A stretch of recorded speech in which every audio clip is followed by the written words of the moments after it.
Sure. So, hello and welcome all to the next in the series of our online Black History Month events for WACA, the Watford African Caribbean Association.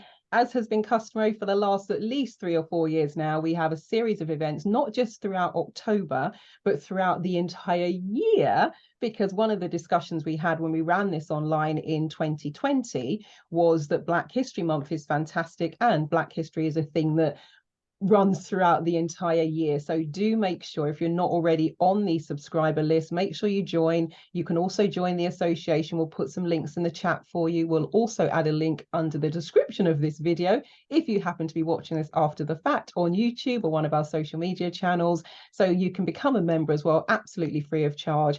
And it means you get to join us for these wonderful events. And if you're in Watford or around the Watford and Hertfordshire area, as we start doing the in-person events as well, you will be able to come to those. But because it's online, it's global, it's open to everyone. And if you enjoy what you have seen today and any of the other events, please feel free to share the links. That would be absolutely fantastic.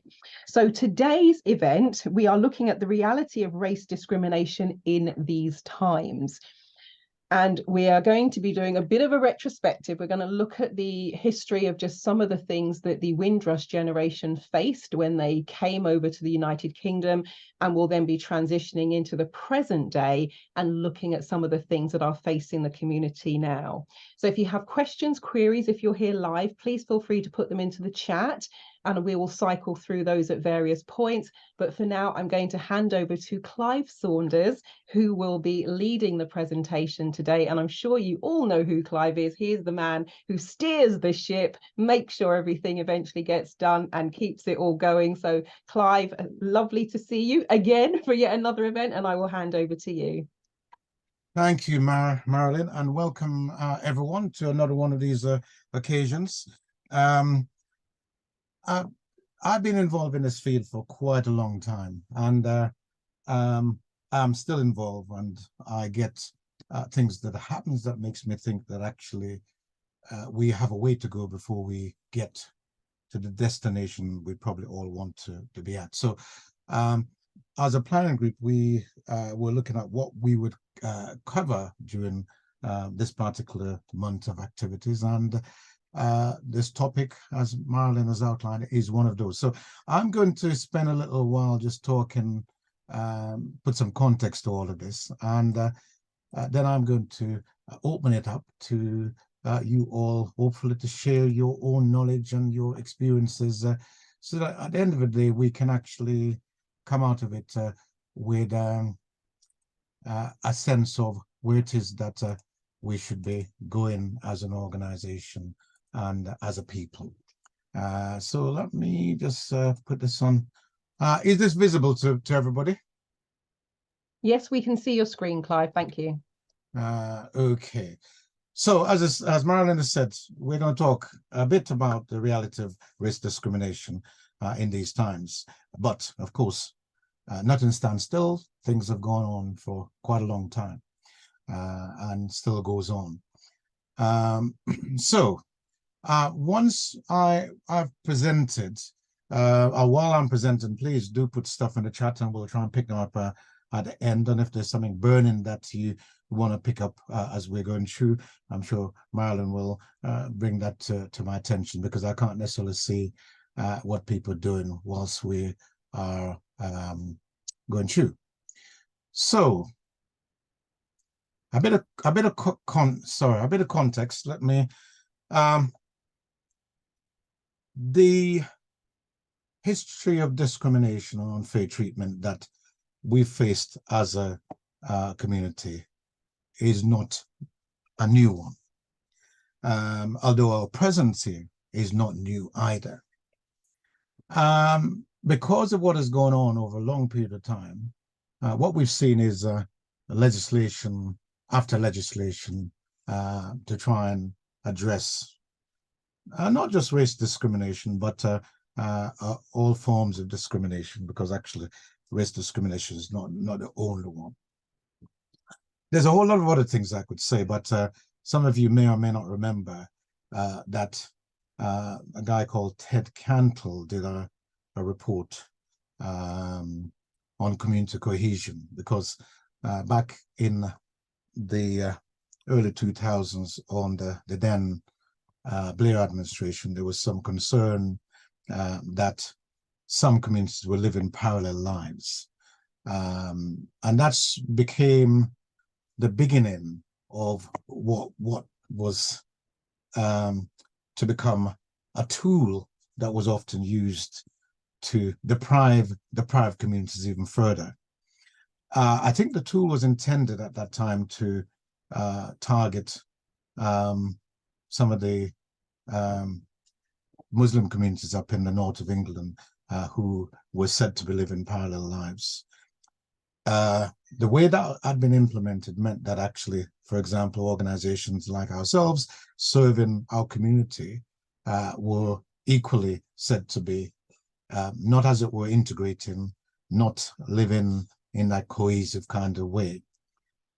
What all of that overlooked was the fact that the parallel lives that they were referring to related to people being forced to live in separate circumstances when people arrive from Asia or the Caribbean or Africa. More recently, we've had a report on disparities chaired by Tony Sewell, which considered some brilliant, actually, data which pointed in one direction, and somehow they managed to conclude in a very different direction. And it has really put back some of the work that needs to be done around race equality in particular, because people are trying to find refuge rather than actually really kind of think about how we're going to change the narrative around this. I'm going to just touch on a few of those things then. So, some of you will recognize pictures of the Windrush, which is said to have arrived in 1948. I believe there were journeys before then by other trips, but this is symbolic of the arrival of a new generation of people from the Caribbean. But if some of you were around for the launch, you would have heard about the Buxton family who lived in Watford back in the 1920s, over 100 years ago. So the Windrush is symbolic, but not really entirely reflective of the history of our people in the UK and certainly in Watford. So we had the Windrush, and of course all the issues that came out of this period of what you might call mass migration from the Caribbean, from Asia, and from Africa. And you'd have heard about Sam Lusak last week and his work and his arrival here in the 60s. So essentially all of those people are part of this Windrush generation, whether they came from Africa, Asia, or the Caribbean. But what they found was in the 50s and 60s in particular, this kind of thing, that flat to let, no coloreds, no Irish, no children, and some would say no dogs. And that wasn't uncommon back in those days, and for quite a long time after, probably even in the 70s even. And in fact, in the 70s, quite often ghettos were created because you had a white flight. You get a few people of color moved in, and the white population moved out.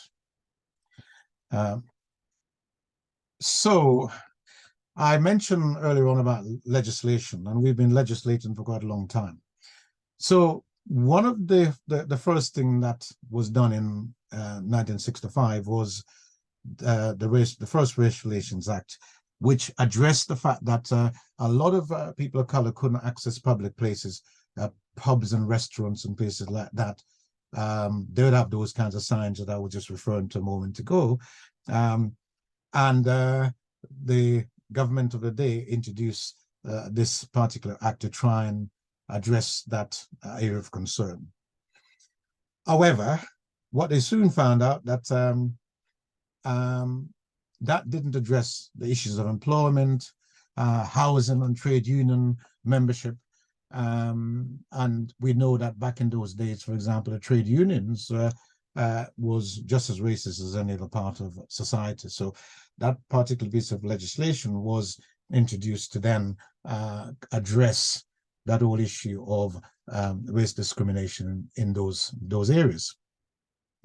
That was not enough, because in 1976, what we've often seen as the Race Relations Act, which wasn't the first one, but actually it's the biggest of the lot, then addressed the whole issue of local government and wider racial inequalities. And it prompted local government in particular to do three things: to eliminate race discrimination, to promote race equality, and to foster improved relations between the different racial groups.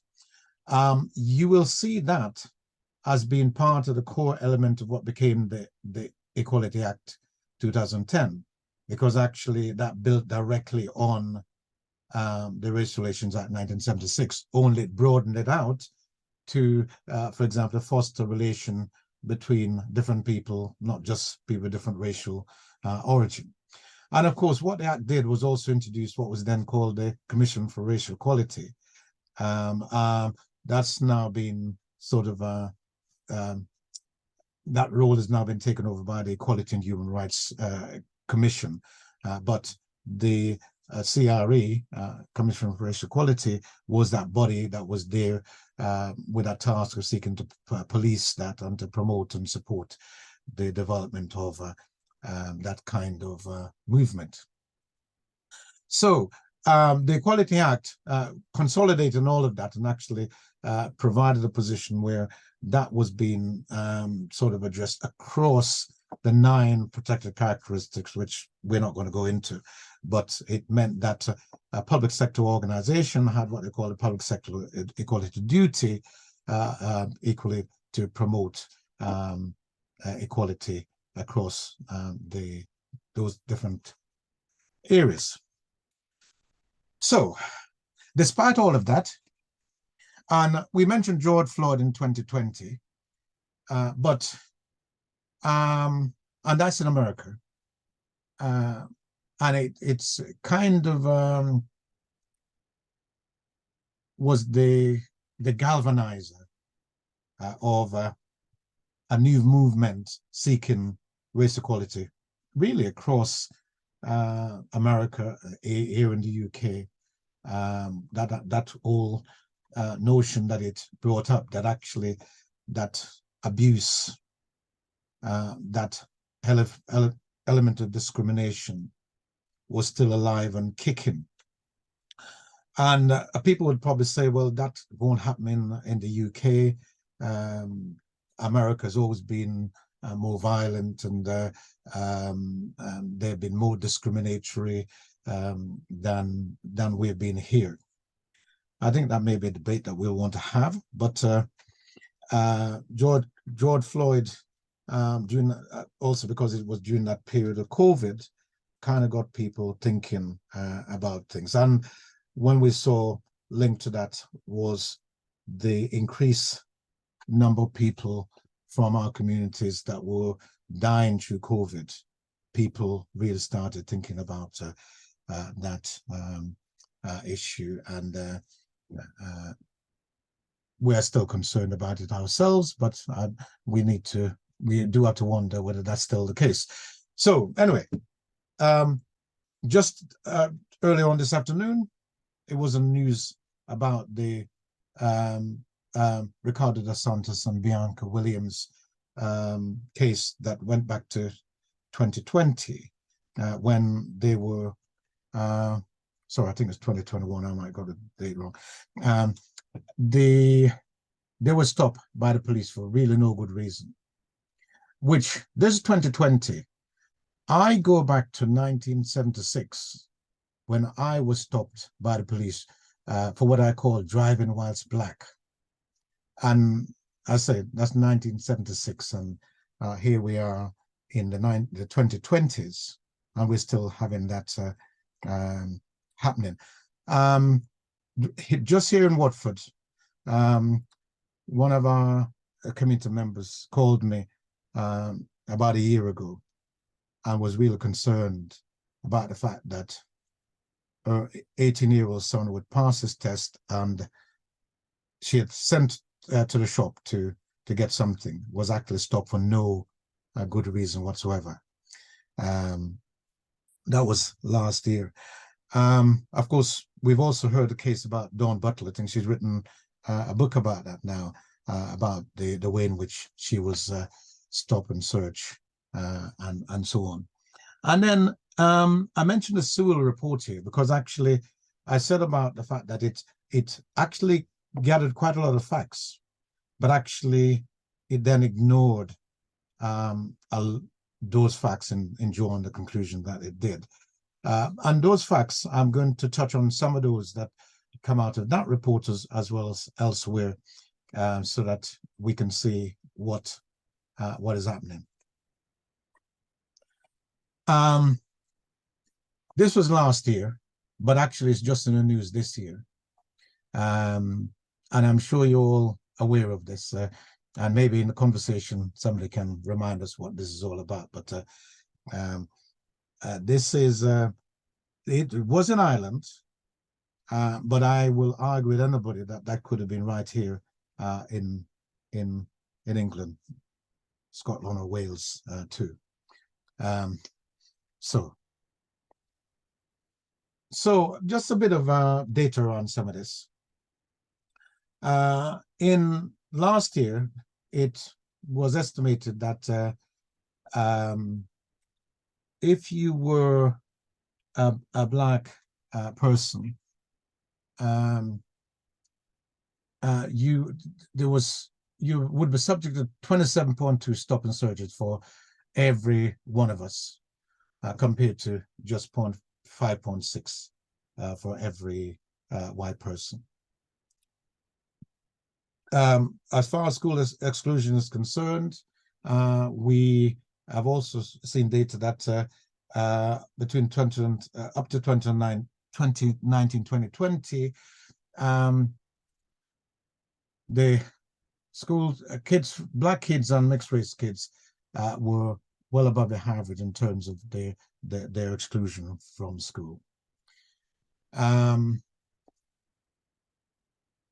We can also see in terms of being in poverty that we are 2.5 more times more likely to be in relative poverty than white counterpart, and that's from a Runnymede Trust report.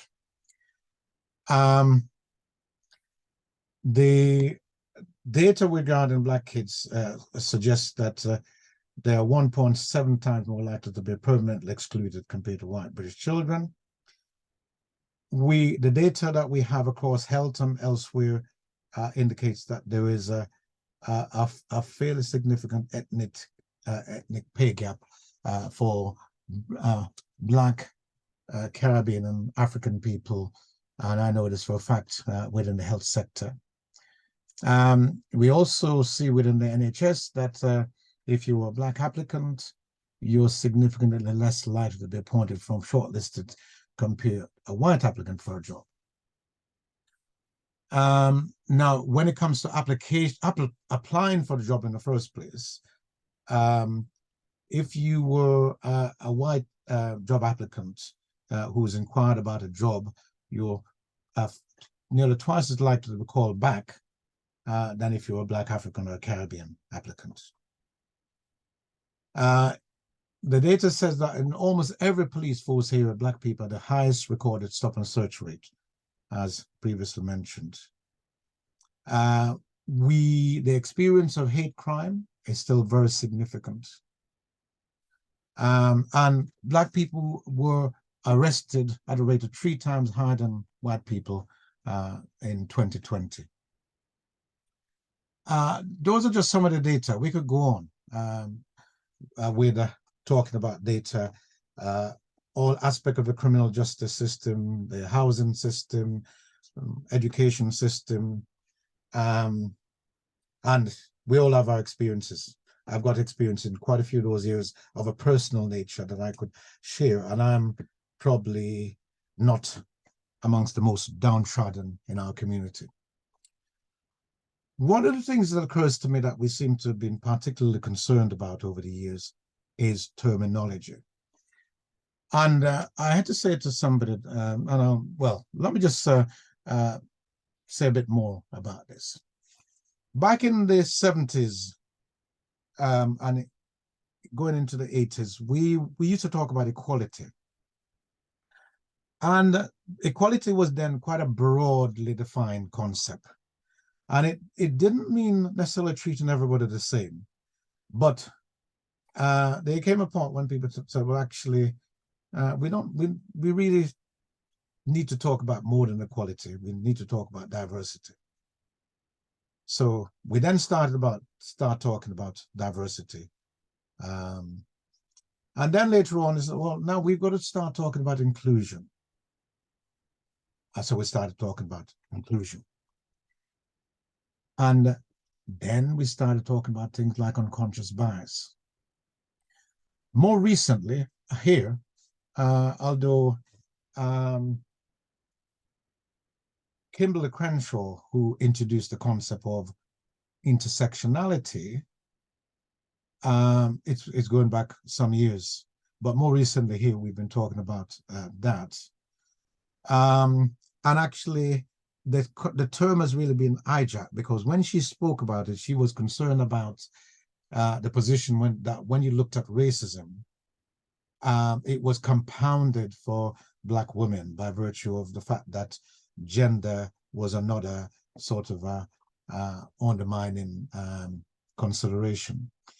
So it was she started from a race perspective, and that's not to say it doesn't have a broader reflection, but actually that's where it came from. I now hear people talking about being consciously inclusive. And of course, we've got the term that Tony Sewell said we shouldn't use, the term BAME, which I'm not a lover of. But a friend of mine's talk about everyday racism as an alternative to microaggressions. But the fundamental point I wanted to raise here is that we have had all these conversations about terminology. But if you look at what we've seen over a period of time, what fundamentally has changed in terms of people's experience of racism? So my contention is that we shouldn't spend so much of our effort talking about terminology. What we should focus on, and what tonight reads about, is for us to think about racism, its impact, and what we need to do about it. So I had a conversation with somebody last week who said that they've became a senior director as a Black person in an organization. And the way they were able to do that is to keep their head down, as a Christian, to pray, and it was going to be okay. And if we all did that, everything would be all right. So question mark, we may have some conversations about that. Somebody has also said to me, well, basically, it doesn't help to talk about racism because it's, and we shouldn't talk about things like white privilege, because actually all white people are not privileged, and so on and so forth.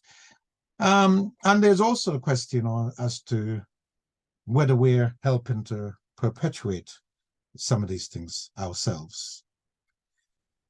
And I think we want to talk about some of these things this evening.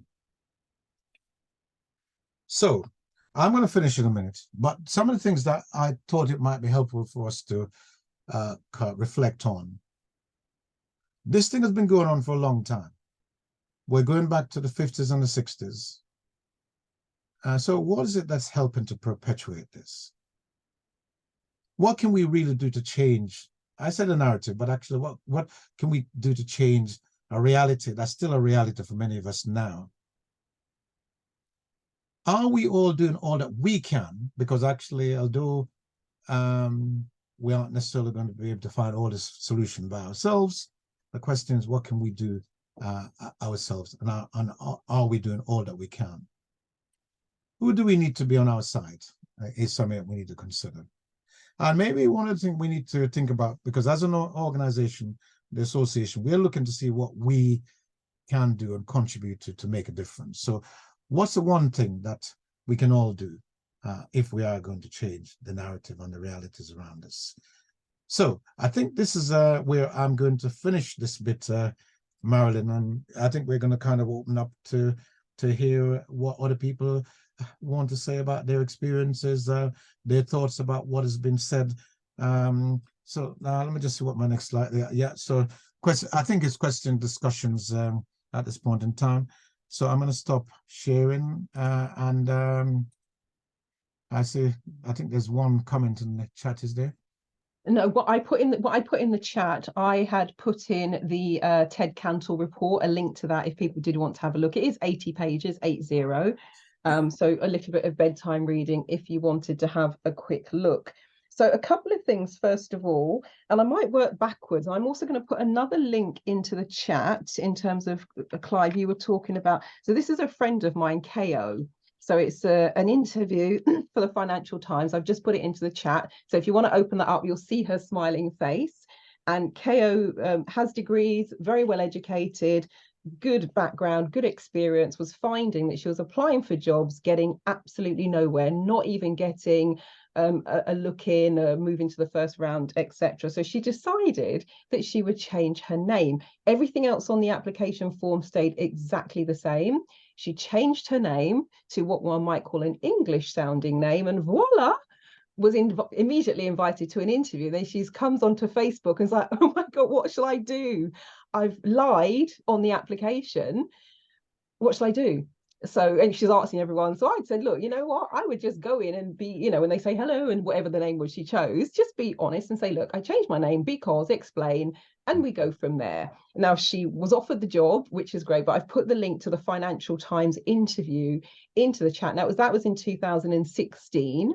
So, you know, fairly recent times. So I would say if people believe that this isn't still happening, you might be slightly naive in that. And I know there was a move in terms of HR to move to blind applications.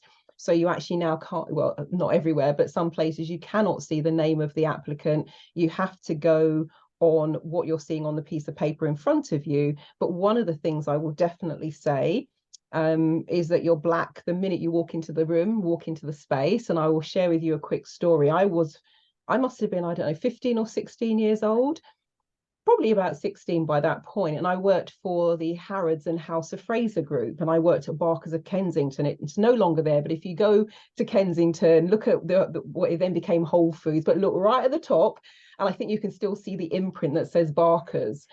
And I worked in the cash office, and I worked in the export department and the credit department, so people would do credit agreements. And a friend of mine also worked there. I was the youngest person in the office, so she was older than me, but I was more senior in terms of experience. And for all intents and purposes, she presented as white, English, Caucasian, for those of you who are maybe from the United States. Nothing would make you think otherwise. There was no accent, no anything, just looked like an English woman sitting at the desk. I remember she came back into the back, really upset, like just about holding it together. What's going on? What's the matter? And she opened the top of her blouse, not far, but then I saw that she showed me, and I still didn't get it. It was the Star of David, and I don't understand what's going on. She said she'd been sitting out in the front, and two people she was serving, they were just having the conversation in their own language, but for some reason they were talking about Jewish people, and they were extremely unpleasant, extremely rude. It was a vicious and vile conversation, but they had no idea that she was Jewish. And it just made me think in that moment, it's like, oh, wow, hold on a minute. So if I'm sitting at that desk it's immediately obvious if they don't like people who look like me. It's immediately obvious what I am and who I am and where I potentially come from. But with my Jewish friend, who didn't look however, I don't know what even know what Jewish is meant to look like, because she said I don't look Jewish. And I'm like, at that time, I was like, I don't even know what you are meant to look like. But it was that one of those moments. It's like, wow, wow, wow, wow. It goes on, but it's not obvious. And there are times where, and I know one of the terms used to be that people could pass, PASS. I know that one came primarily from the States, where if someone was very light skinned, but they could pass as being white, they would pretend not to be black so they could pass. And but that incident with my Jewish friend really stayed with me, and it reminded me of there's a level when you're black that you cannot, not that you'd want, not I wouldn't, I'm speaking for myself, not that I would want to, but there's no way you could be in a space and not have somebody make a snap judgment and decision about you. It's just one of the first things that will present. Whereas my friend, unless she didn't speak up, she just came around the back and burst into tears. But it was really quite interesting. And that was one of those pivotal moments for me in terms of racism exists in so many different ways, shapes, and forms. Some of it overt, the skin on my face, and some of it covert, my friend with the Star of David. Now, if that had been on the top of her blouse, they wouldn't have had that conversation. She might have got a frosty reception, or they might have been quite curt with her. But it was just so, it's like, wow, gosh, the world is such an interesting place. But that one stayed with me all of those years ago. And I think with regards to Clive, what you were saying about Bianca Williams and Ricardo, it's almost like, it's like so lucky that they were famous athletes, because if they weren't, Lord knows what could have happened to them. And of course, they were filming a bit as well. But the fact that they had a profile, I think, went a long way in making sure that it didn't end up where potentially it could have ended up. So I think them being professional in terms of their work and their job, etc., I think that probably went a long way to take that case in the direction that it went. So those are just a few things I wanted to. Oh, and it's my fault as well that Clive put BAME on the slide. It wasn't on the first slide, and Clive sent me the slides today, and I says, well, BAME is one of my pet peeves. The reason it's one of my pet peeves, I remember a few years ago, I was in a Facebook group, someone who, again, if on the face of it, looked white, and was in the group saying there's a really great opportunity that's come up for BAME staff.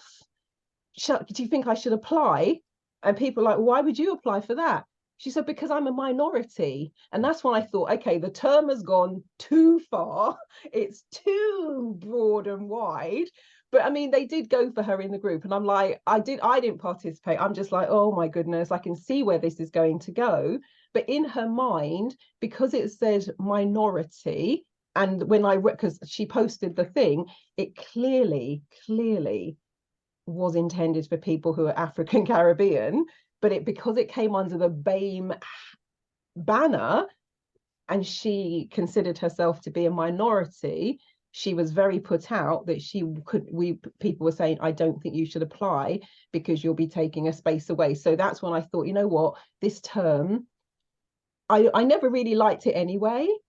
But when I saw where, and it was like, okay, I mean, I'm done with that one now. We need better terminology. We need something that moves us in a different direction. So those were my comments, Clive. And of course, I will go to the chat now. Yeah. Zora, did you want to come on camera, or do you want me to read what it is? She's left. I think she left, actually. Oh, she's gone. Okay. Let me just encourage other people to come in, because I'll share something new, but actually we all have our experiences, and it's helpful. I'll just pick up that term BAME with you, Marilyn, because I'm not a lover of the term either.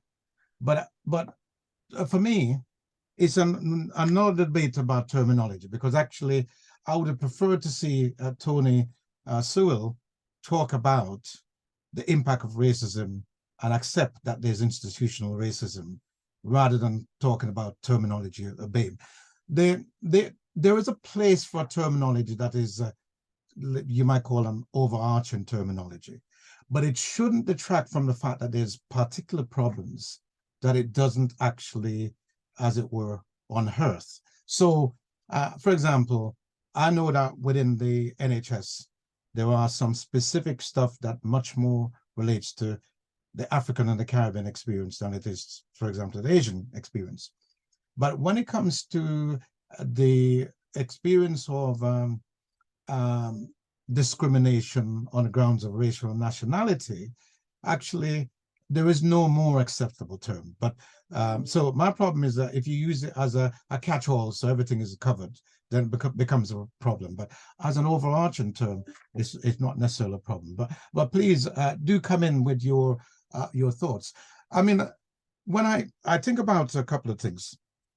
When I was around 20, from a bit older than you were at the time, Marilyn, but probably still along before the time that you're talking about. I just finished doing some studying, and I'd got a couple of A levels, and I applied for this job as a trainee manager because I wasn't sure. It's about 20. Wasn't sure I really wanted to go on to do a degree or anything like that. So I thought, if I got this job, that'll be it. That'll be where I'd leave it. So I applied for this job as a trainee manager. No experience was necessary. Actually, my qualification was with 2 A levels at the time, was good qualifications.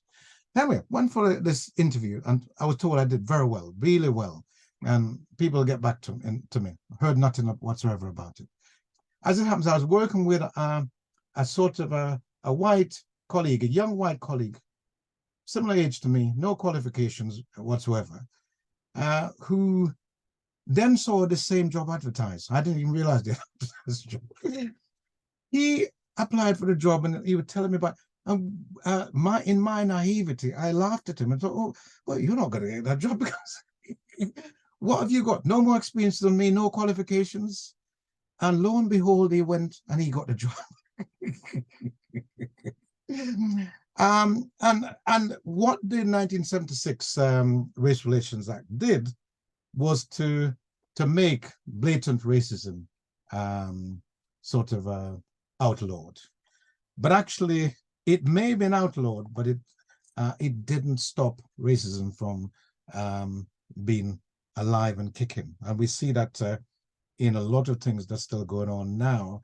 But other people may well have some experiences. It'd be great to hear about other people's experiences, but ultimately we want to get to a point where we can start thinking about, well, how do we get a different experience? But have we got any contributions? Yeah, Michaelia has put her hand up. So Michaelia, it would love to hear your thoughts if you want to unmute. And if you're around, you can come on camera as well. We'd love to see you. See, let's see, I'm asked to unmute. There we go. Wonderful. We can see you. So you just need to unmute and we shall be able to hear you as well.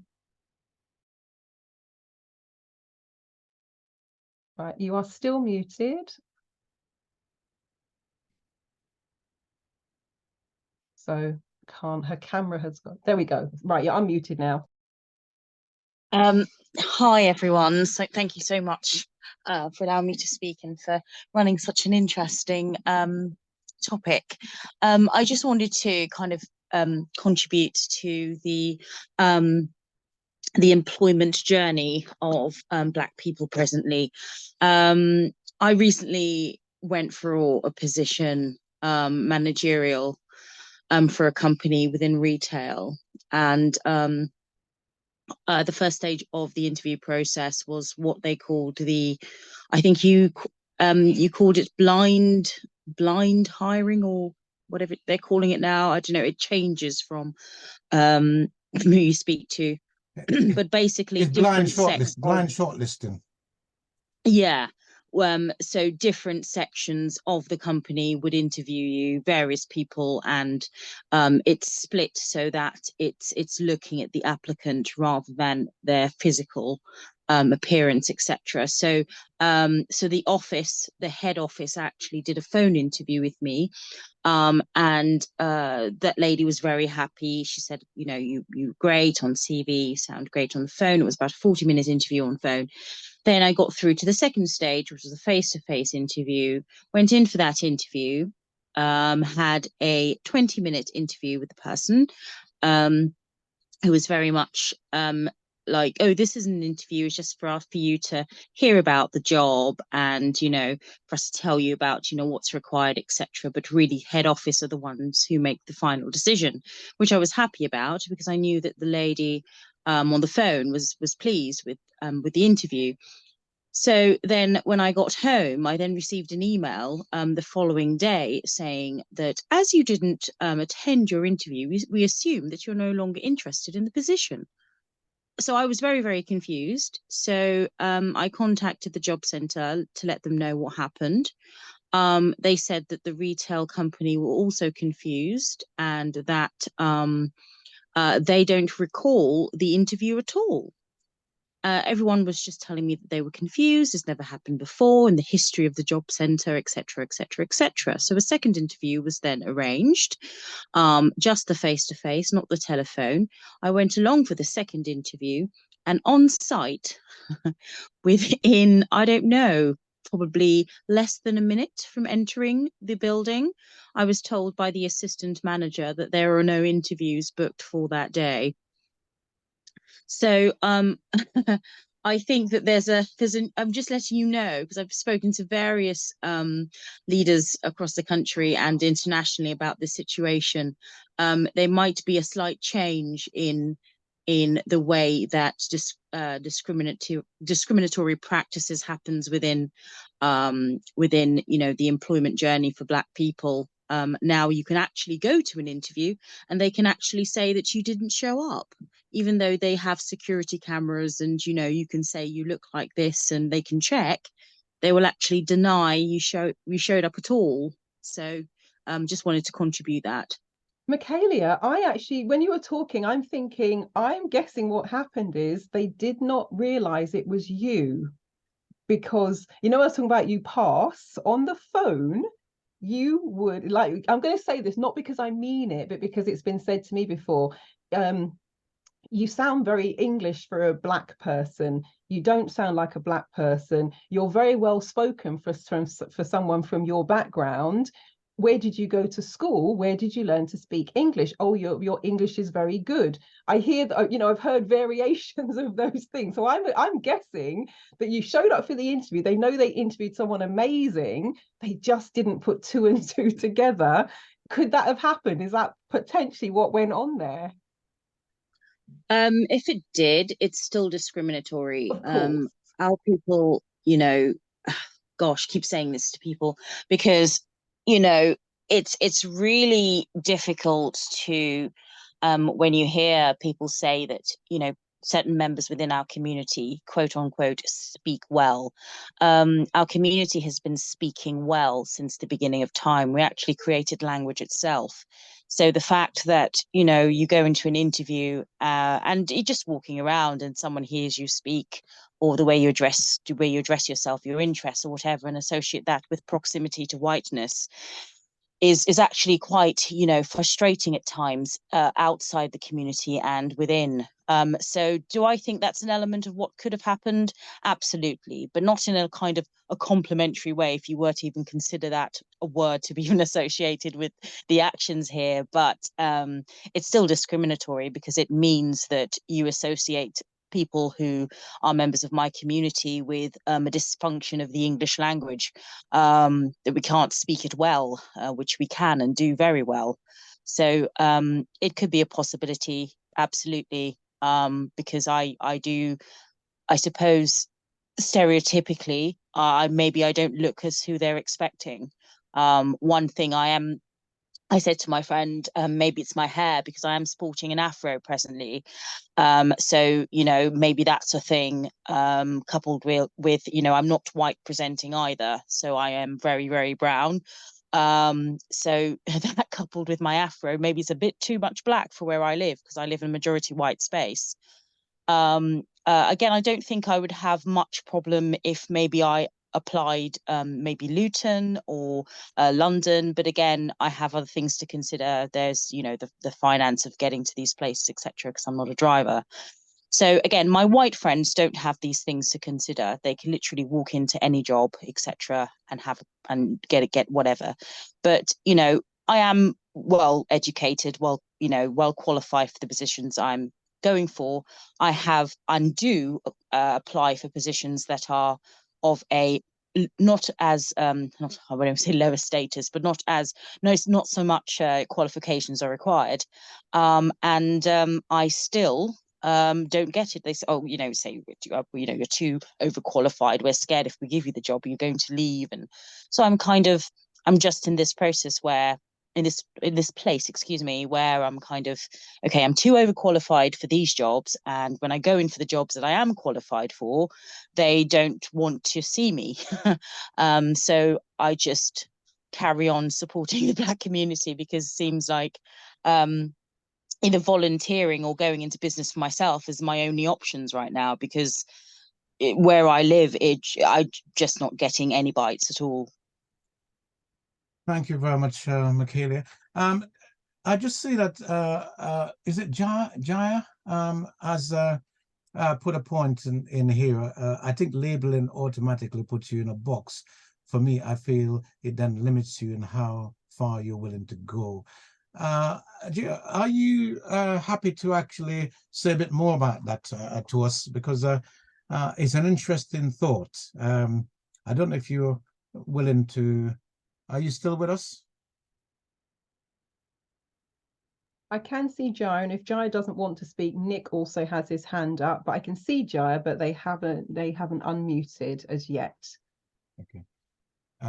Well, if you do, Jaya, then maybe you can. Can you hear me? Yes, we can hear you. Yes. Hi, hi. Yeah. I've really enjoyed listening to everybody's stories and what they've gone through. As I said, for me, I feel the labeling automatically puts you in a box, and I work in the NHS, where especially in terms of the recruitment, it's still the white snow-capped mountains, as much as in the media they try and tame it down to say, okay, things are slightly different now, but it's still the same.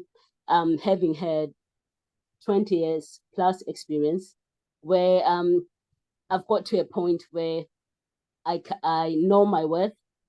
I don't need validation from somebody. And I think that's one of the things that, because if you're trying to get that validation for acceptance, then you find you always be in this battle, because it's like you are now confined to say, okay, I can't spread my wings. I can't progress to a certain point because I am told I'm in this box, I'm in this minority box. So for me, say I have examples, say with recruitment, where a colleague of mine left the job, went for a higher position in a different trust for about 2 months. He didn't finish 2 months and he wanted to come back. So the trust had got some agency stuff. And my then manager was like, we'll be in 2 months' time, we won't need you because such and such a person is coming back for his job. At that time, the colleague was not at that bending, was at a lower bending. So they were told, obviously, he's coming back for a higher post. So the jobs were posted out. I applied for the job. Colleague who had gone, who was now in another trust, applied for the job. And we're both part of the interview, we're meant to do a 10-minute presentation. I went all dressed up, professional for the interview, did a presentation. Panel was extremely happy. And so one of the panel members would say to me, even if you don't get the job, we would like to use your presentation for the department. So it was something that you'd do to help make changes in the department.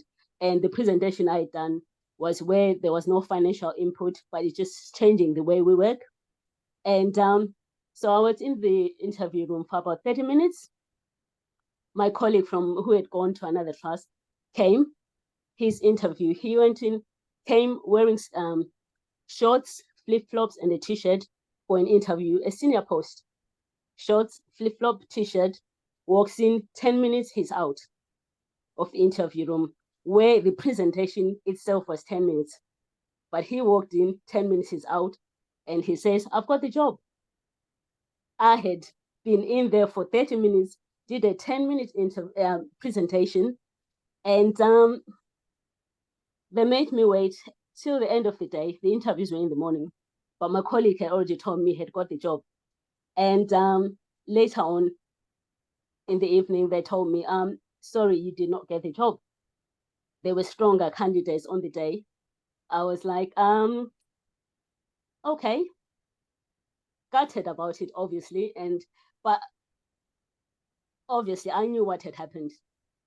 And a month down the line, my colleague comes to me, said, I really don't know how to say this to you, but I've been sent to ask for your presentation, if we could use it.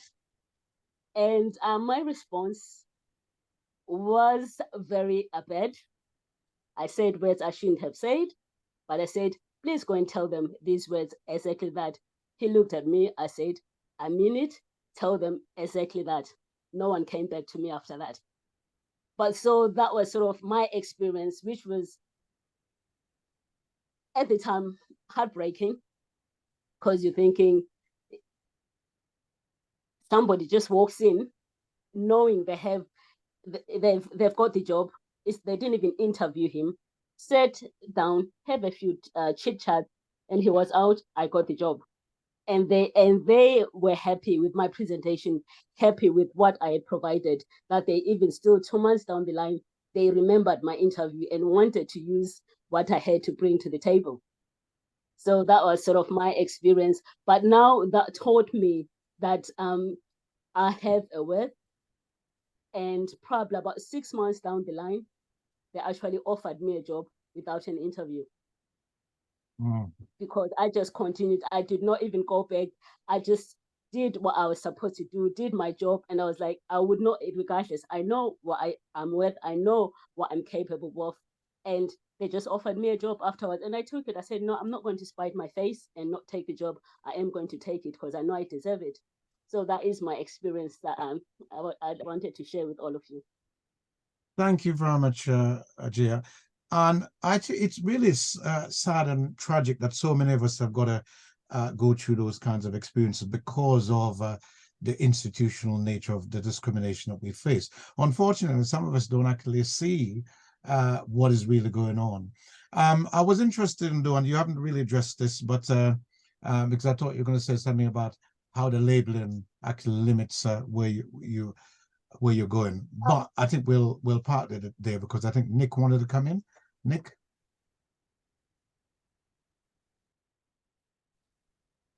Yeah, hi there. It's awful hearing this stuff. It's horrible. Yeah. A bit of reassurance is that in the States at the moment, I was talking to a lawyer in Chicago the other day, and one of the biggest growth areas in the States is class action against artificial intelligence for its inherently discriminatory nature of so people that come from Compton never get a job interview, and people are suing. So there's something happening there. Just having a quick look around, along the list of things that you were asking about.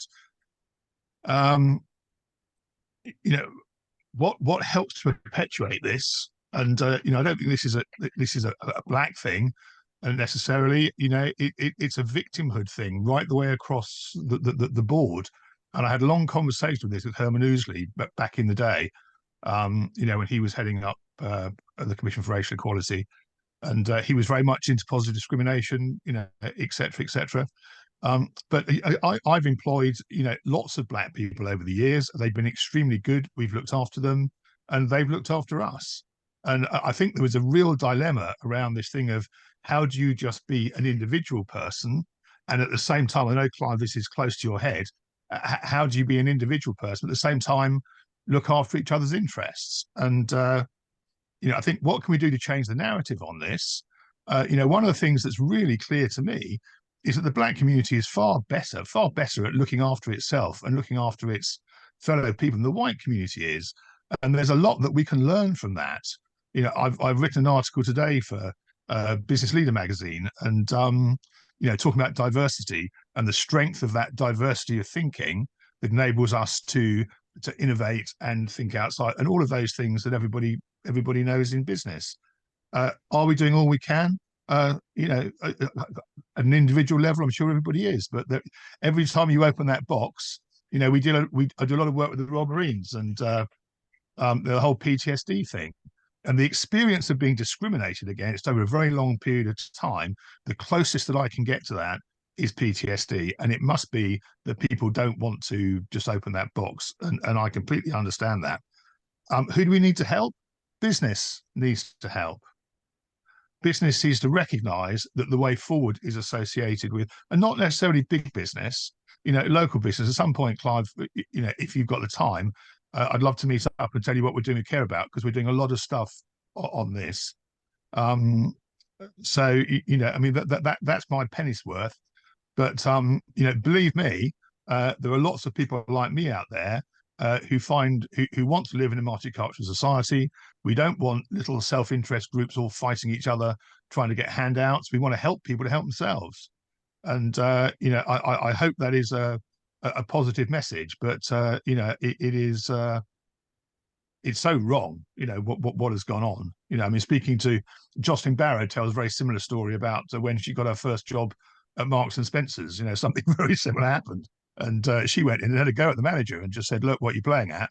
And he phoned up up the line, and a week later they phoned her back and offered her a job. Yeah, which she did. She didn't take, incidentally. Anyway, that's what I wanted to say. And look, thank you for.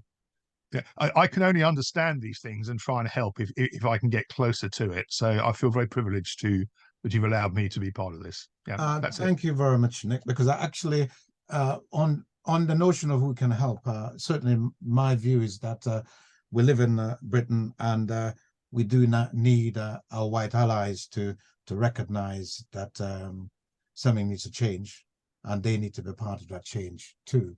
Amadou, you wanted to come in. Thanks, Clive. Thanks, everyone. Just wanted to add to the conversation, really. I think I have had experiences where, recruiters would come to me saying, "Oh, Amadou, why is it that we lose senior Black staff when they get to like senior roles? After that, we lose youth." And I said to her, "Well, I think the issue is deeper than you care to realize. But going from that, I think I can relate to the previous contributors' experience of working, presenting at interviews, and then the material being, if you like, needed to follow somebody else's career or goal objectives in the organization." What I say, and I think is how we really come together to really make this an issue that can be addressed properly. So what I tend to do, I remember when I was working in Yorkshire, it was so evident there that most of the people of color will come to me saying, "Amadou, we've never seen a senior person in your capacity in the organization." So what was evident is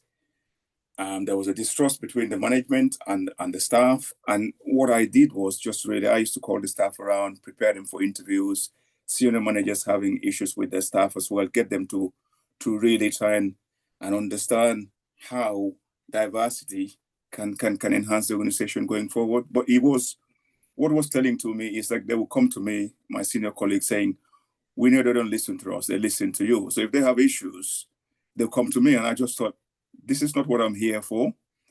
But I think it's a combination of really challenging, creating opportunities, and coaching as well, because sometimes the PTSD issue, I know I've seen people who have been really, really scarred by their experiences. And it's just a combination of efforts and experiences that would really help address this going forward. Thanks. Thank you, Amadou. Just to say, I've put the sort of questions that we were raising in the chat. So I think it may be that people have experiences, positive or negative, because actually what we want to do is to not just focus on the negative, but look at the positive. I just want to touch on the point that Jan made around sort of the labeling and being put in a box. I'm one of those people who do think that labels do have value, because actually I've been involved in a piece of work, and it's interesting. We look at some responses from applicants for a role, and by monitoring the applicants and in terms of their demographics, I was astounded to find that actually the people who were successful from shortlisting in getting a job were all those people who didn't declare their ethnic status for some reason. And it'd be interesting to do some research on this. They're the ones that were successful. Having said that, if we do, and I was in a conversation the other day with somebody else who said, oh, I don't fill out demographic information because the information is going to be misused. And what I say to people is that if you don't have the data, if you look at what the legislation says, somebody mentioned positive action. And the law, equality law, allows us to take positive action. What it doesn't allow us to do in the field of race is to positively discriminate. The only exception to that is in relation to if people were offering personal services and or it was on a ground of something called authenticity. But beyond that, when you're recruiting, for example, you have to recruit what's perceived to be the best person for the job. Now, if you don't have the data to say, how does that get broken down? We don't have the information about whether or not there's anything happening that needs to be looked at further. So I do encourage people, actually, and not everyone agrees with me on this, of course, that you should provide that information, because it then gives us a better picture as to the extent to which discrimination is happening or is not happening. And from what we've already heard, we know that actually, whether you complete that information or not, and what should I say, what we've heard from our colleagues have already contributed, people don't have to see what you put in the box to discriminate against you. They don't have to see your they may not recognize you by the name, but actually you come into the room, which probably is what happened to me over 40 years ago. I was fine when I was just Clive Saunders, but when I arrived and it was Clive Saunders, to be kind, a black young man, probably not the thought that may have been had, then it's a different story altogether. So I think the two things aren't necessarily connected. You're completing that information and the outcome that will come out at the end of the day. But I think Michaela wanted to come back in again. Hello.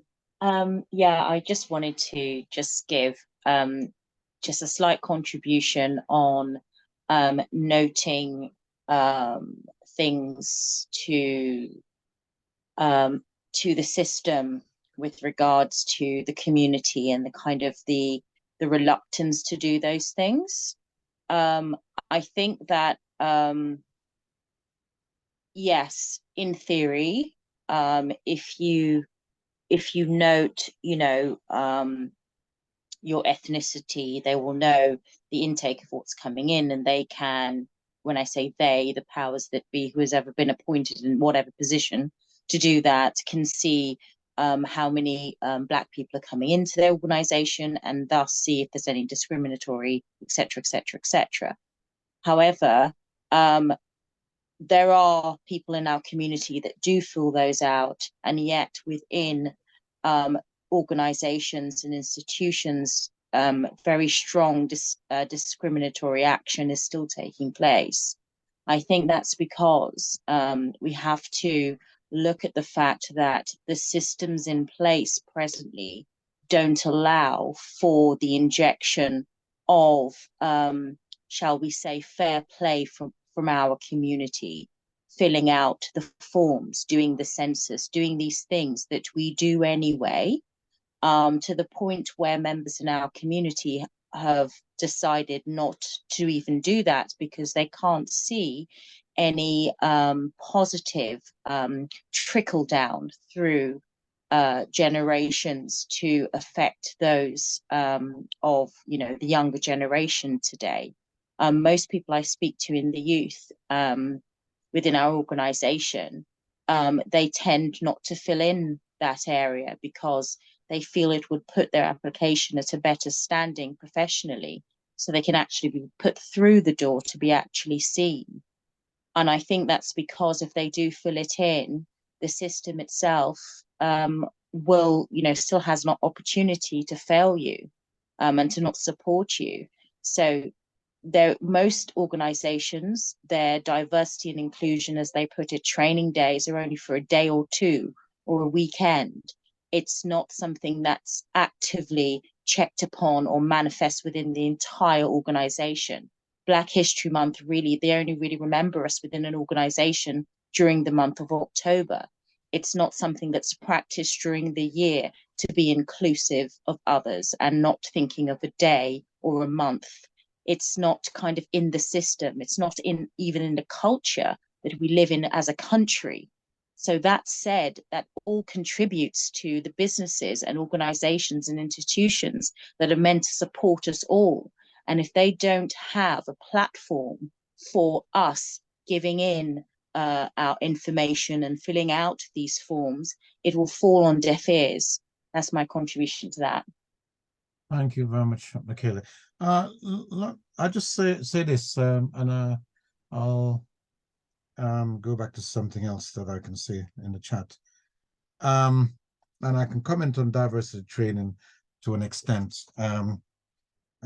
But just to say, in the public sector, which is where quite a lot of us work, most public sector organizations, if not all, well, actually, they should all have a mechanism to have things like blind shortlisting. And the notion behind that is, of course, that what you would do is that the shortlisting panel will not have the information that has your demographic data on it. They'll just have they'll have the name of the applicants. I think they do. I think they do have the name of the applicants, but they don't have the demographic information. But what I would also emphasize is that the Equality Act and that aspect of it that covers race means that actually organizations are only able to take positive action if they have data that supports that course of action. Because if, for example, you have just say at senior management level, 50% of your managers are Black and 50% are white, you wouldn't have any basis for arguing that you need more Black senior managers, because actually there wouldn't be any discrepancy. So to cut a long story short, if you had 25% of your workforce was Black and 25% of your senior managers was Black, there wouldn't be any need for any positive action to be taken. But if you didn't have the data, you couldn't take any action legally. Somebody could actually challenge you if you were to seek to do something without having the data to support it. So organizations are required to to collect that kind of data to actually enable them to legally take action and avoid the challenges that might otherwise occur. So when we say we're not going to complete that information, some people do, just as some people say that they won't vote. Actually, quite often the system loves that, because actually it means that we can carry on as normal. So I think there are pros and cons with all of these things. Marilyn, I can't keep up with what's happening. Have you been able to keep an eye on Yeah, what's so I'll happening in go the chat? through some of the comments that we have in the chat. So let me start from the top. So of course, Zora said, great debate, had to leave. Now I know I can think, let me just check. Khadija is still here. So I don't know if Khadija also wants to say something, but we'll start with her comment that says, thought-provoking story. Thank you for highlighting how racism can take so many forms. So Khadija, if you are in a position and you do want to speak, then please feel free to unmute. Would love to hear from you. Oh, there you go. Khadija has unmuted. Over to you, Khadija. No, yeah, I just wanted to comment that all the stories shared and all the contributions have, really given me a lot of food for thought. Michaela, I can definitely relate to a lot of what you spoke about and kind of the way that society might perceive you particularly, or us. But yeah, just a comment on how great the conversation is this evening. Wonderful. Thank you so much, and lovely to have you here as one of the younger next generation who's coming up through the ranks, and hopefully we change the trajectory of the journey that you will have when you get to our age. We have Davina, who I think has now had to leave, but she said, sorry she arrived a little late. She said, recently in meetings, I refer to Black people as the global majority, more to reflect the positivity that we as a people are many. So she's changing the language and the way that she continues there. We've looked at Gia's comment. Several people are saying, I hear you, Michaela. They've had similar types of experiences. And also Gia then said, and maybe it has expanded on that, but I'll read it just for completeness. So she said, apologies, didn't expand on that. There will be jobs where they'll specifically state that BAME applications are encouraged. What sort of jobs are those? At what sort of level are those jobs? Especially within the NHS, how about the other jobs without this specification? Does that mean that we're not good enough and will not even be looked at? So that's one about the organisation where there, I guess you would call that the positive discrimination is the way that it would be. Davina also says, I think, oh, hang on, my emoji's got in the way. I think the lack of education forming stereotypes and judgments and preconceptions all add to the perpetuating of racism. So that's one that's talking about that comment there. And also just a couple of things I wanted to add to some of the things that have been said, Clive. Coming back to what Nick said, it's really interesting. Years ago, I went to a talk at RBS, Royal Bank of Scotland, just opposite Liverpool Street Station. Fantastic talk. Brenda Imanis, who some of you, if you're thinking about back in the day, you'll remember Brenda from the Close Show Live. She was one of the presenters, and she talked about a concept called crabs in a barrel, where if you've seen crabs in a barrel, one's trying to get out, the others are like, where are you going? Boom, you drag them back in. And so she was saying, and I'm coming to the question, first of all, about, how and why does this perpetuate and what can be done about it? And a friend of mine, Sherry Ann Dixon, her saying is send the elevator back down. And the concepts are very similar. The crabs in the barrel mean that you don't want somebody in your circle to get out, get ahead. So you'll do whatever you can to sabotage them, keep them at the same level. Sherry Ann Dixon is saying about that kind of concept, when you get to a certain level, when the door opens for you, or you get a seat around the table, send the elevator back down.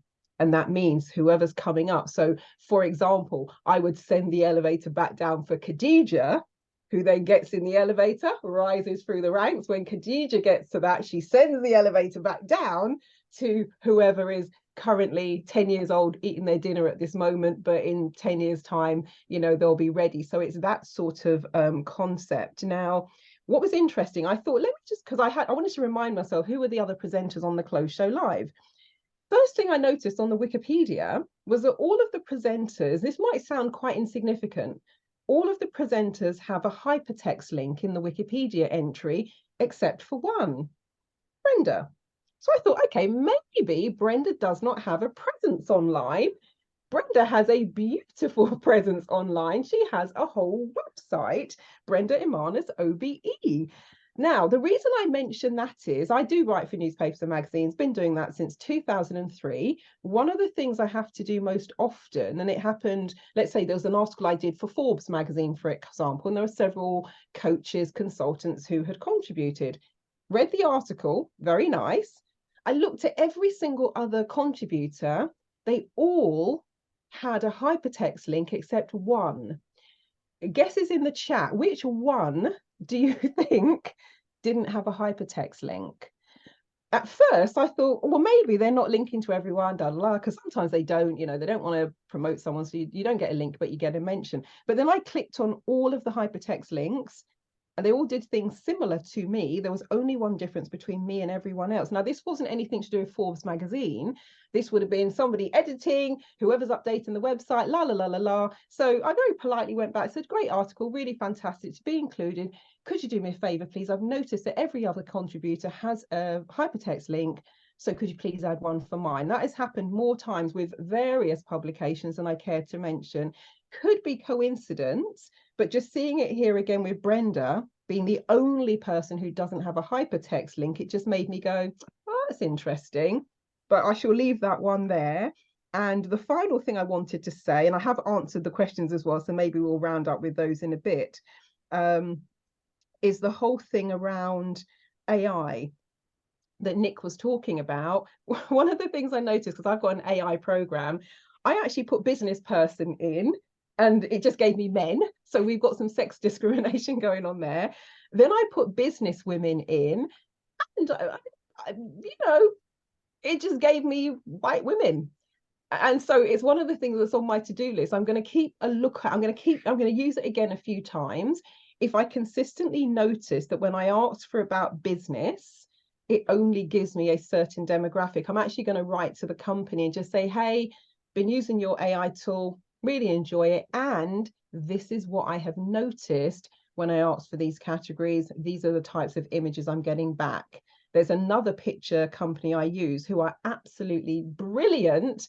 The word business, boom, we've got everyone and you've got free choice. But I've noticed with the AI, that's one of the things I'm seeing happen quite a lot. So just wanted to throw that in there. So Clive, over to you. And then when we're rounding up, we've got about 10 minutes left.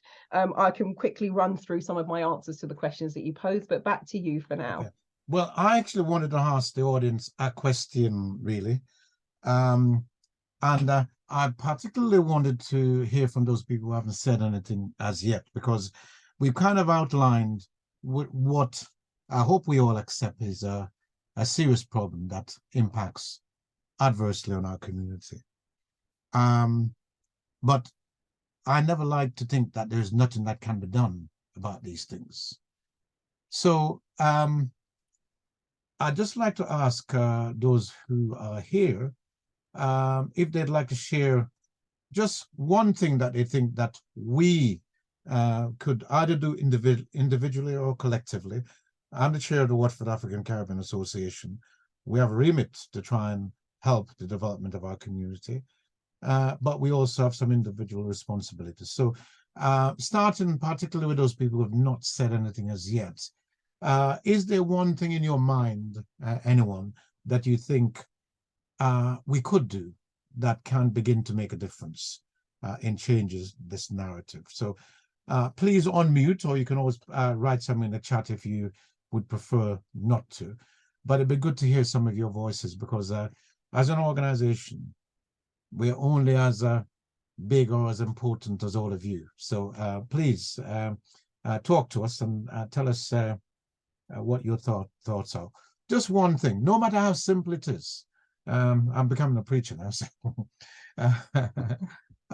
any little idea, the simplest idea sometimes is the most effective. Anything, what can we do? Well, Clive, while people are thinking about that, I will run through my answers to your questions. Hopefully by then, people have had a chance to formulate some of those things in their mind and either put them in the chat or, raise their hand. But I'm going to very quickly run through. So your first question, what are some of the things that perpetuates it? I would say blindness, not necessarily willful, and the assumption that what we see on the surface means all is well. Because if you look, even in the town of Watford, there is wonderful diversity, lots of different races, all coexisting wonderfully together. So I think sometimes that can give the illusion, a bit like the Sewell report, if we come back to where we started, it on the face of it, everything seems okay, and therefore maybe it doesn't get much prominent. And it's not until people hear stories like this that we've had today that you go, oh, actually, gosh, I didn't even think of that. So that's question number one. Number two, changing the narrative. I would say our allies also, and when we see things, and our allies also need to maybe call out and challenge where something doesn't seem right. Or let's just say you were in the interview panel and you say, well, hold on a minute, candidate number one was absolutely fantastic, and they ticked this box and they did this and did that and did that, because that kind of forceful, gentle challenge, I think, can be really important. In terms of number three, are we doing all we can? My answer to that is probably not. But Nick and Amadou mentioned something very important: PTSD. To call this out, to live through these things, to see, hear, feel, notice, or even suspect that these things are happening can be psychologically heavy and damaging. So I always say, look, it's a mantle that not everyone wants to take on, because then you potentially can go through your life. It's like a fight. And I wouldn't wish that on anyone. So I absolutely get why sometimes people just say, you know what, I'm going to have to take a deep breath and keep it moving. Now, who do we need on our side? I would say those with a seat around the table, regardless of what race, religion, etc. they are. If you have a seat around the table and you see, hear, feel, notice these things going on, I would say those are the people that we would have on our side.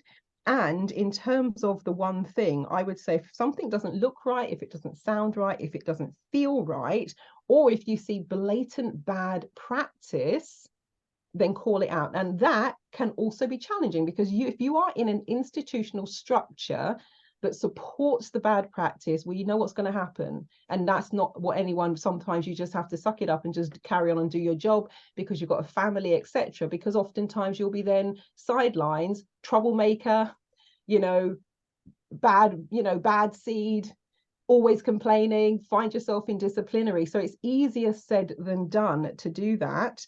But I would definitely say just kind of raising the awareness can be really important. So those are the things that I would say in terms of the questions that you had posed. And if anyone else would like to share, we would love to hear from you before we bring it to a close. So Clive, back to you. Okay, still no one is sharing.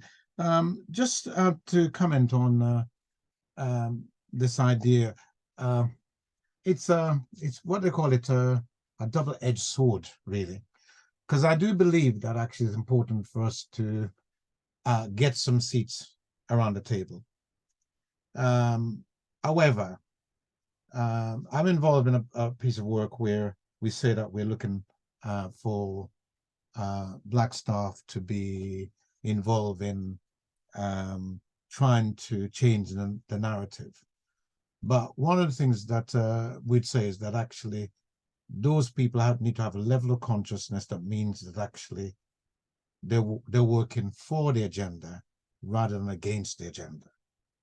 Because just because somebody is of color doesn't mean that they're actually on the side of progress. To come back to the example you were sharing there, Marilyn, I used, you might remember, I coined the term pull up and push up. By that, I mean that when you get above, we should practice pulling up. And when you're down below, you should practice pushing up. And when I'm meaning pulling up, I mean you're pulling somebody else up. And when I mean push up, I mean you're pushing somebody else up. Unfortunately, we don't always operate in that kind of way. We see as much, and I've heard it said, that if you have a Black manager, they're often worse than a white manager in the way that they treat you as a Black member of staff. But equally, I've heard Black managers say that Black staffs are more disrespectful to them than they are to white managers.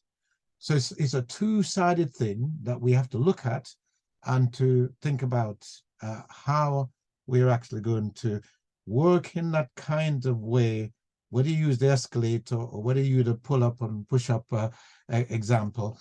We are going to change the narrative ourselves. So we're actually going to begin to start supporting community development. That's one of the reasons why, as an organization, our motto is together we can achieve. And what we need to see is more of that happening and so on.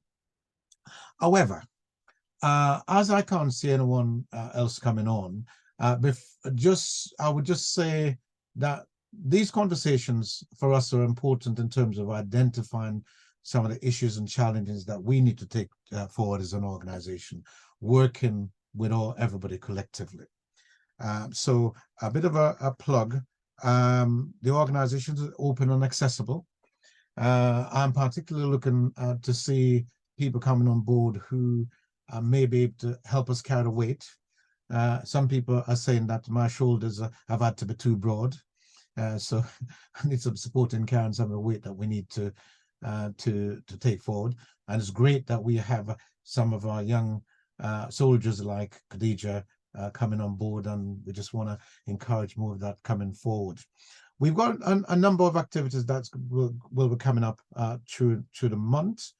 And Marilyn, I don't know if you are in a position to say something about those now, because I'm not hearing anybody else coming forward. Yeah, absolutely. So I've put a link, and I'll say the link for the purposes of the recording, and I'll ask that it goes into the description as well. But the website is www.waca.uk/Black-History-Watford. So that is the link where you'll find the timetable of all of the events. I'm not going to give you a blow-by-blow rundown. I'll just say our next event, Saturday, the 7th of October, it's the Walk and Talk in Canterbury Park. That's at 10:30 a.m. That's for 2 hours. We've got Monday, the 9th of October, Black History Month Dial-Up, Watford Pump House. That's at 6:30 p.m. So that's an in-person event. If you'd like to see and meet others, that will be amazing. Wednesday, the 11th, this is a 50+ activity club, open day at Asda Community Room. That is at 11:30 a.m. again for 2 hours. So they would absolutely love to see you there if you are 50+. Tuesday, 17th of October, the Southwest Hearts Black Parents Launch Forum event. That's on Zoom, so that's at 6:30. Friday, the 20th of October, Myths and Stereotypes of Black Male and Female Relationships, 6:30 p.m. That's also on Zoom. Saturday, the 21st, a film screening, Summer of Soul, Watford Palace Theatre. Unfortunately, I shall be at the Barbados High Commission emceeing something else that day, but please do go along. I think they have a few more tickets left for purchase. That starts at 7:30 p.m, 21st of October. We then have, there we go. We then have Monday, the 23rd of October, Mental Health and Suicide in the Black Community, 7 p.m. on Zoom. Conversation close to my heart, that one. Thursday, the 26th of October, Children's Storytelling Workshop, South Oxley Library, 12 p.m. till 1 p.m. So if you have little ones or you have grandchildren, nieces and nephews, get them down there. Sunday, the 29th of October, it's the virtual quiz, one of the highlights of the Black History Month WACA calendar. That's on Zoom at 6:30 p.m. And then we've closed the Black History Month events. And as I said, there'll be more throughout the year. Thursday, the 31st of October, an audience with local Black women writers, and that's also on Zoom at 6:30 p.m. And we had some of the people who are running those sessions and contributing and co-chairing. They spoke on our launch event. That is now up on the YouTube page, so please do check that out as well. So yeah, I just want to say thank you to everyone for being here. Thank you to all of those who contributed, both on camera and in the chat. Really appreciate it, and a very important conversation to have. And it definitely is that we do want solutions now as we're looking to move forwards. And yeah, Clive, back to you. Thank you, Marilyn, and thank you for helping to co-host. Just one observation. I think Marilyn made a point earlier on that Black History isn't just in one month; it's actually all year round. And as an example of that, on the 15th of January, we are going to have a superb session on Zoom with Dr. Sorry, what's his name?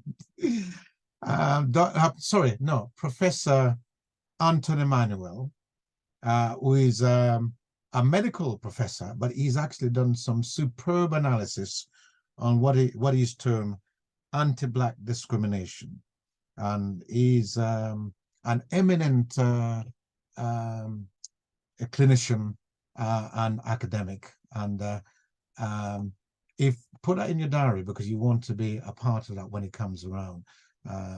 I heard him speak about this, and it was most enlightening. And it really is kind of important for us to, because I think we have to think about where we're coming from if we want to determine where it is that we're going to go. So, on that note, we look forward to seeing you at some of our other events.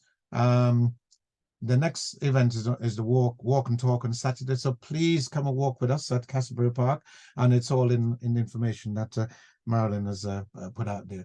So thank you all. We appreciate your company, and we look forward to seeing you. Hold on, before you go, Amadou's hand went up, and also Agre says, thank you, host, well presented session. I'm really glad you enjoyed it. Michaela said facts, and I thought I saw Amadou's hand go up. Yes. I was just wanting to say thank you to everyone for another night of, if you like, education and sharing experiences. So thank you all. Yes. Oh, and thanks, Amadou. My final word would be that if you do want to be a member of the association, and we hope you will, on that same link with Black History Month, you'll find other stuff around the association on how to join. So have a great evening. Bye. And remember to stop the recording. Bye-bye, everyone. Bye. Bye, man.